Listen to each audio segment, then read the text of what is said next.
তিনি। আচ্ছা has has অর্থ কি বোঝায়? আর কারো কাছে কোনো কিছু আছে যদি এটা বোঝায় তাহলে কি হ্যাভ অথবা হ্যাজ বসে। হি এর সাথে হ্যাভ হ্যাজ এর মধ্যে কোনটা বসবে? হ্যাজ। এই তো এটা আমরা জানি। তাহলে হি হ্যাজ, তাহলে তিনি আছে।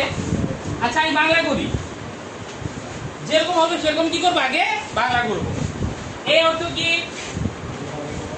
একটি, তাই না? গ্রোসারি শপ অর্থ কি?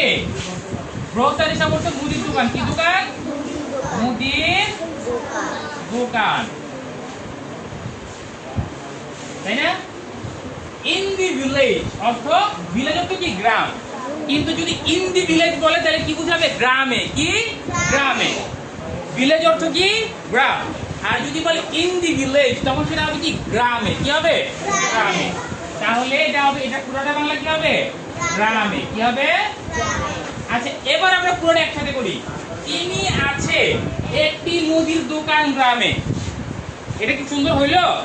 এটা বুঝাইতে হবে তার গ্রামে একটি মুদির দোকান আছে, তাই তো? তার গ্রামে কি একটি মুদির দোকান আছে। কেন? কারণ হ্যাজ হ্যাজ বলতে কি বোঝায়? হ্যাভ হ্যাজ মানে থাকা। আমার কাছে কোনো কিছু আছে বুঝাইলে কি হবে? I have. I have. এখন হি অর্থ বুঝায় তিনি। যদি বলে হি হ্যাজ তখন হবে কি? তার আছে। কি কি হবে? তার আছে। তাহলে তার গ্রামে একটি মুদির দোকান আছে।